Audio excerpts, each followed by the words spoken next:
guys, I've turned my attention today to the overhead locker above the cab. So just up there. It's causing me a few problems at the moment. Originally decided I was going to go for basically just cut a sheet of ply, holding it with door on and all that, maybe put some carpet over it, but it's going to look a bit tacky. So I've decided that I am going to go with tongue and groove. Just slightly thicker tongue and groove than I'm going to have on the ceiling. But this is where I am with it at the moment. I've got some tongue and groove set out. I've got a template underneath it which I'll be using.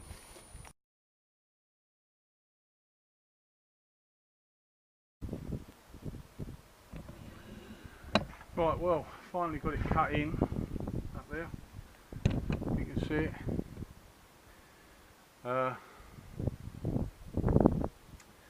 It's not great. I'm not a carpenter, but it's in, and there's a gap. I had this even on the template, and I tried to correct it, and it still wouldn't have it. For some reason, the top left-hand corner there, there's a big gap. That would probably be covered up by some batten and the ceiling. But I tried desperately to correct it, and I don't know what I was doing wrong, but it just wouldn't have it. I was adding a centimetre, still wouldn't have it. So I don't know what's happened there, but I haven't cut a hole in it yet because I want to put a high level cupboard on that corner. So I don't want to cut a hole yet until I know the dimensions of that cupboard, where the cupboard's going to come to. Otherwise the hole's going to look a bit odd. So for example, wherever the cupboard comes out to, then the distance from the edge of that to the end, I'll mark the middle and I'll see what that looks like. But I need to cut a cardboard template really with a hole and just play around and see what it looks like.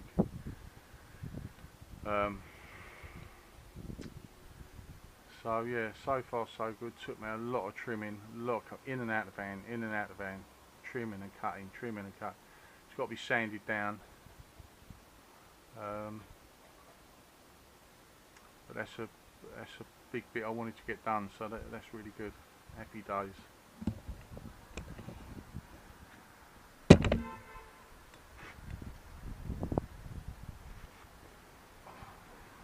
As far as my ratchet strap went, well, it was a good idea at the time, but this ratchet strap itself is a useless pile of...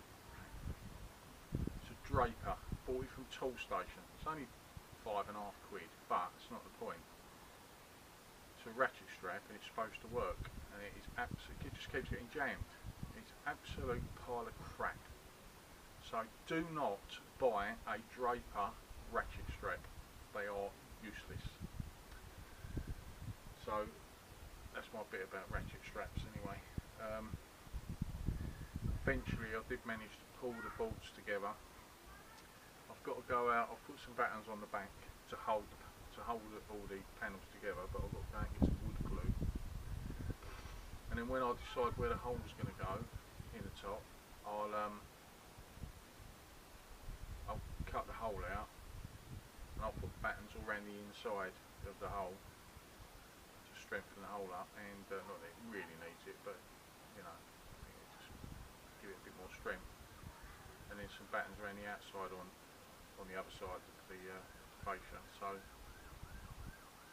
and then screw it all in place. Screw it and Sikaflex it probably.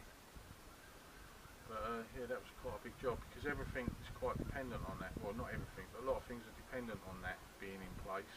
Like when I put the ceiling in, it's got to go. The ceiling's got to go up to it. When I put overhead lockers in on that side, that's got to go up to it. So this was quite an important stage to get done really. I'm a bit all over the place. I've got bits of the wall still to do, the ceiling still to do some more on the front. So I've reached a point at which I'm now having to jump from one bit to another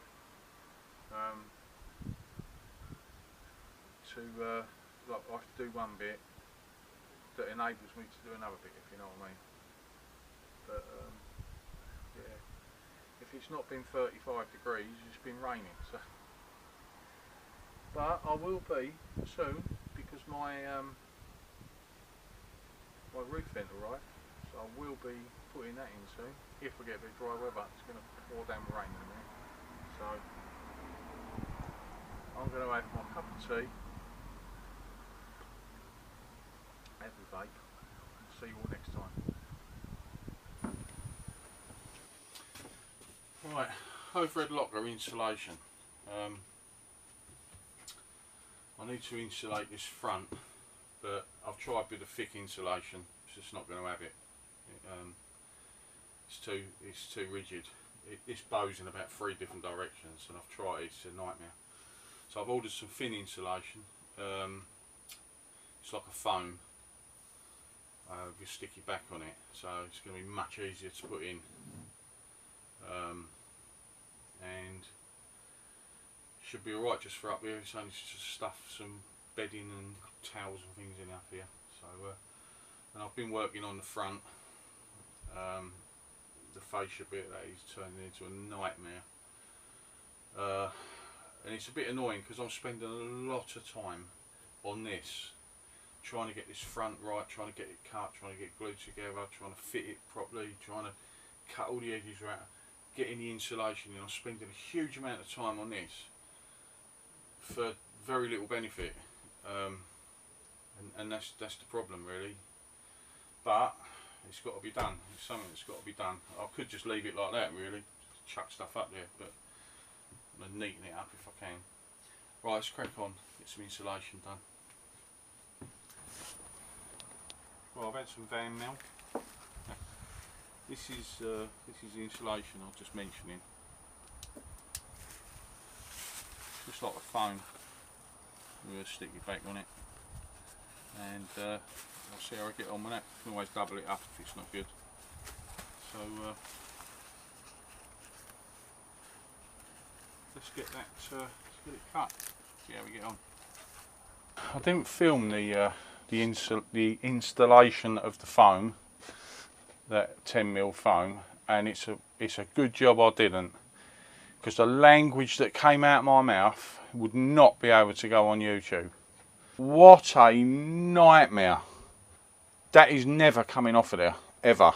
It's ridiculous, absolutely ridiculous. Don't ever get that. It's a 10mm, it's like a car foam, you know, like they put under bonnets and all that. My advice, don't buy it. Just do not buy it. Find some other way of doing it. It's ridiculous. Anyway, let's crack on. Hi guys, me again. It's been ages since I put a video up.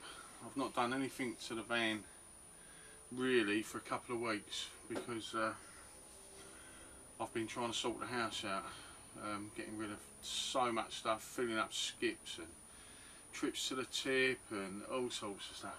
I've done that, and then I had a medical for work and there was a problem with that. I spent a week trying to sort that all out. Got that sorted eventually. Not that you really want to know all this, but just trying to explain why I haven't put a video up. And then sorting all the stuff out, you know, chucking stuff into the skip and moving big furniture around and pulling out a kitchen and all sorts of stuff like that. I've done me back. It's still not right now, so it put me behind again. But today all I'm doing, well, at the moment, is I bought some lights. Get the bins on. Just the same old routine that the campers put in the ceiling. The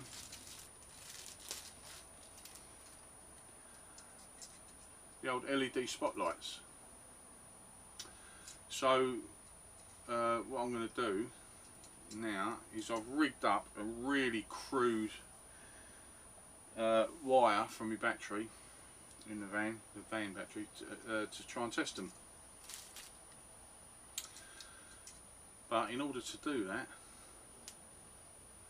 I need to pull off this wire and cut one of the ends off so I can open it up. Right, cut one of the ends off with the old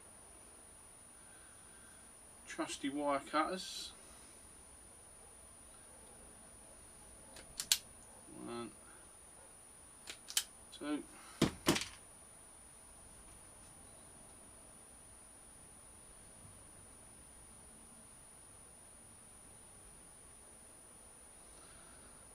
Really thin wires.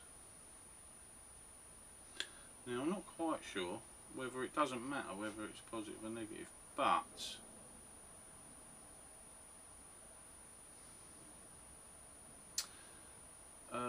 one side doesn't say. One side's got black dashes all the way down it, and the other side hasn't. So, I don't know. What's the worst that can happen? Let's give it a go. Right, let's connect the live. This is my crude apparatus. Let's connect the live to that one.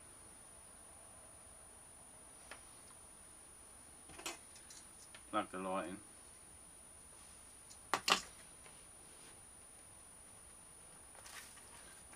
Connect negative to that one.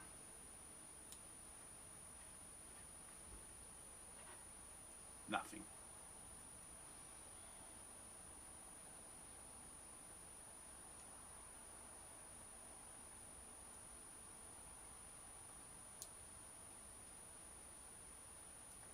Ah, that's the other way round. There you go. So I'll have to mark those up.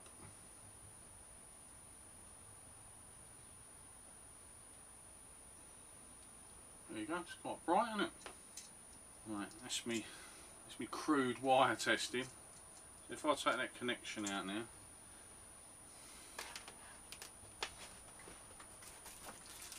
I know that one's been tested.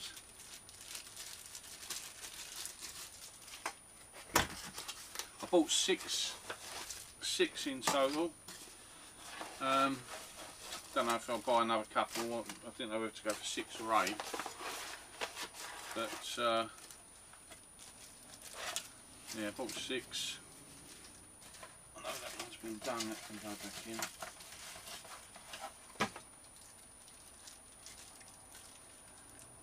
So yeah, basically all I'm going to do is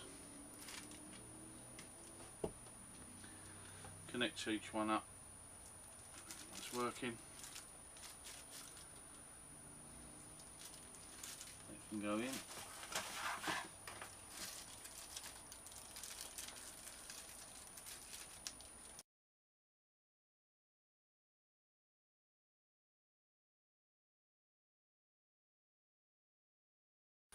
Better to do that and find out when you put them in. I mean, I'm not ready to put them in yet, but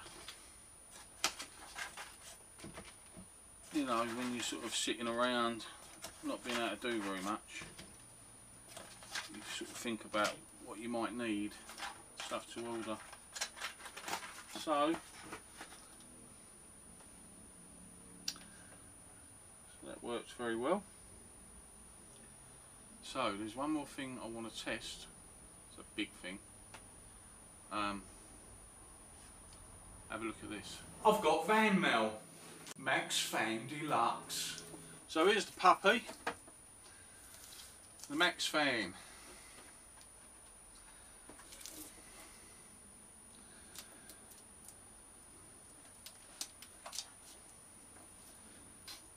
Got to get some connectors on the end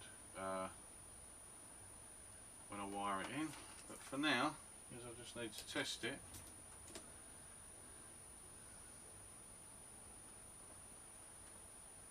we'll get the wires sorted out. They come marked up with positive and negative on the wires. Now this is the tricky thing because it's got a remote control with it as well.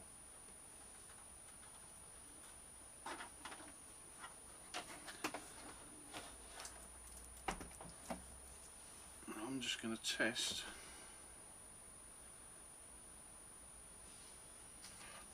There's positive. And there's the negative. Well, that sounded good. It made a noise. So, whoa. What them wires touching?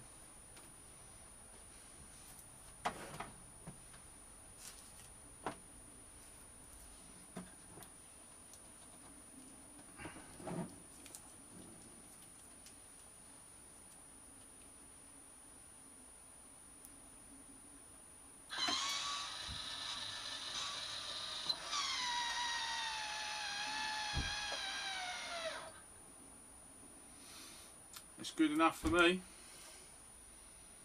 So I've just tested it out. It works. Because that'd be a nightmare, wouldn't it? Cutting a hole in the roof, go through all that palaver, and then you got to put it in. Not working. So that's the baby there. Maxxair Fan. By all accounts, really good. So the only other thing we're trying to get right is this up here. It's taking up a huge amount of my time when I was doing that. The hole is slightly off centre because I'm going to put like either a little hatch there, or the wall. There's going to be a wall cabinet that comes off of there, so I've had to move the hole over a bit. That obviously sits in there. And I'll put this stuff in. Do not buy that. Like I said before, it's a nightmare. Anyway, that's all for now. And need to pluck up courage to cut a hole in the roof. See you soon.